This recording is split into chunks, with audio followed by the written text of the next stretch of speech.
নমস্কার। নমঃ সংস্কৃতায়। আমি দেবযানী চক্রবর্তী মিশ্র।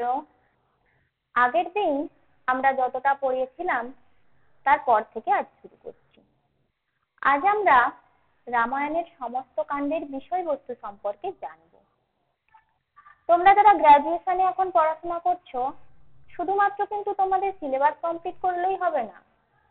পরবর্তীকালে তোমাদের জীবনের একটা লক্ষ্য আছে, নেট, সেট, স্লেট, পিজিটি এই সমস্ত কম্পিটিটিভ এক্সামগুলো তোমরা দেবে। তো সেখানে যে শুধু সিলেবাসের মধ্যেই আসবে তা কিন্তু নয়, ডিটেলস জানতে হবে। নেটের সিলেবাস তোমরা দেখবে, যেটা লেখা আছে তারপরে ইত্যাদি দেওয়া আছে। সেখানে পরীক্ষাতে তোমার যে কোনো শ্লোক তোলা থাকবে, তার জন্যই আমাদের সবটা জানা খুব জরুরি। তো ঠিক আছে, শুরু করা যাক। বালকাণ্ড, আদিকাণ্ড। অং তপঃ স্বাধ্যায় নিরতং তপস্বী বাগ্বিদাং বরম নারদং পরিপপ্রচ্ছ বাল্মীকি মুনিপুঙ্গবম। এই শ্লোকটা আদিকাণ্ডের প্রথম শ্লোক। সমস্ত কাণ্ডের প্রথম এবং শেষ শ্লোক অবশ্যই জানতে হবে। আমি পিডিএফে সমস্ত কাণ্ডের প্রথম এবং শেষ শ্লোক দিয়ে দিয়েছি। এই শ্লোকের বাংলা মানেটা তোমরা আমাকে কমেন্ট করে জানাবে, এটা তোমাদের হোমওয়ার্ক। বালকাণ্ড ৭৭ সর্গ বিশিষ্ট। বালকাণ্ডের আরম্ভে ৪ সর্গ জুড়ে রামায়ণ রচনার পূর্ব পীঠিকা দেওয়া হয়েছে। সেখানে নারদ মুনি মহর্ষি বাল্মীকিকে রামকথা শুনিয়েছিলেন।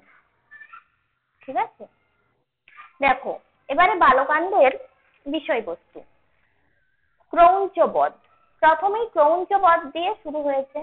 তারপরে দেখো অযোধ্যাপুরী বর্ণন।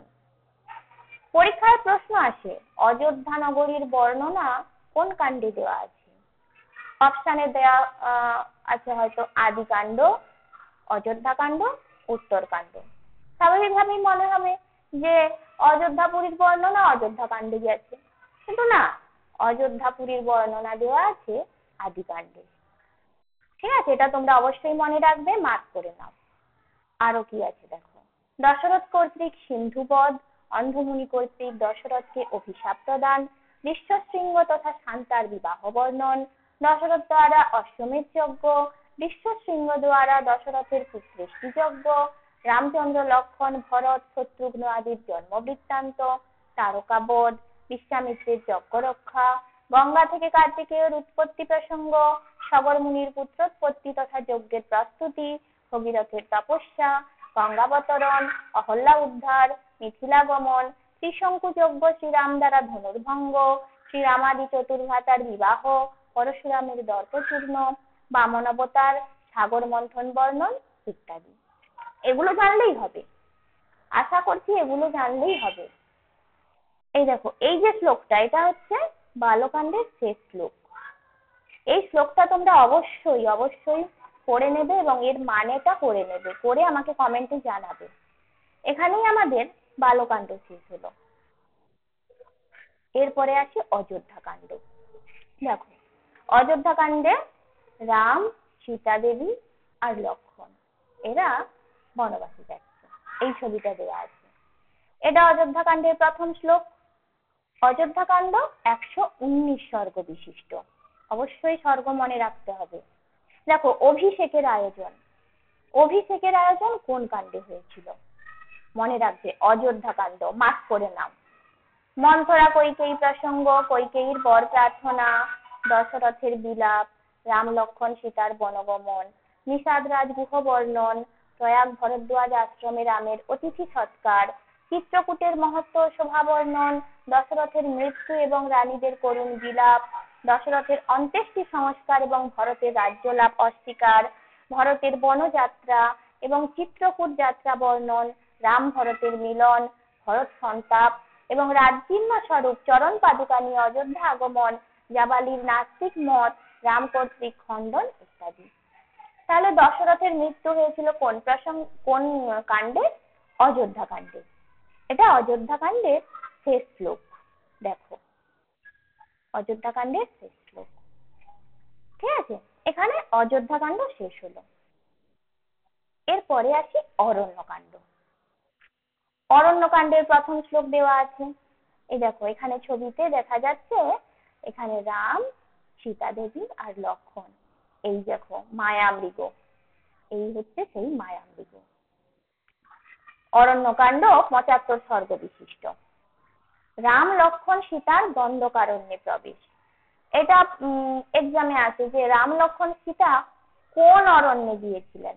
দণ্ডকারণ্যে। মনে রাখো, মার্ক করে নাও।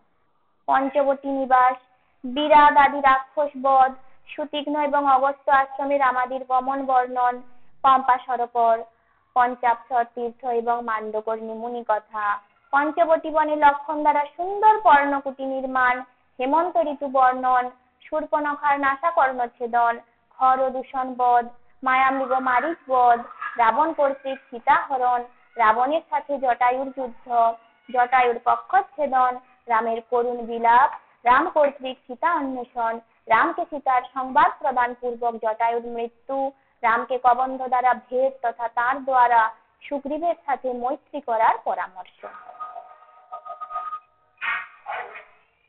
ঠিক আছে, তাহলে এরকম প্রশ্ন আসে যে সীতাহরণ কোন কাণ্ডে হয়েছিল? অরণ্যকাণ্ডে হয়েছিল। আদি, অযোধ্যা, অরণ্য, এই তিনটে অপশন থাকবে। মনে হবে অযোধ্যা কাণ্ড না অরণ্যকাণ্ড। তোমাকে অবশ্যই মনে রাখতে হবে যে অরণ্যকাণ্ডেই সীতাহরণ হয়েছিল। ঠিক আছে, এই জিনিসগুলো অবশ্যই মনে রাখবে। তারপরে দেখো এখানে আছে অরণ্যকাণ্ডের শেষ শ্লোক। ক্রমেণ গত্বা প্রবিলোকয়ন বনং দদর্শ পম্পাং শুভদর্শ কাননাম অনেক নানাবিধ পক্ষী সংকুলাং বিবেশ রাম সহ লক্ষ্মণেন। ঠিক আছে, এই হলো অরণ্যকাণ্ড। আজকে এইটুকুই থাক। তোমরা এই পিডিএফটা ডাউনলোড করে নিও বা তোমরা পিডিএফটা তুলেও নিতে পারো। তবে কিন্তু মনে করবে যে যেটা দেওয়া আছে সেটা আমরা প্রতিদিন এখানে পড়বো যেমন তেমন আমরা ঘরে রিভাইজ করব। তবেই দেখবে প্রতিদিনের পড়া প্রতিদিন হয়ে যাবে আর তোমার এক্সট্রা চাপ বলে কিছু মনেই হবে না। ঠিক আছে, তো যাই হোক আজ এই পর্যন্তই থাক। দেখা হচ্ছে পরের ভিডিওতে। ভিডিওটা ভালো লাগলে চ্যানেলটা অবশ্যই সাবস্ক্রাইব করে নিও আর লাইক শেয়ার কমেন্ট করতে ভুলো না। নমস্কার, নমঃ।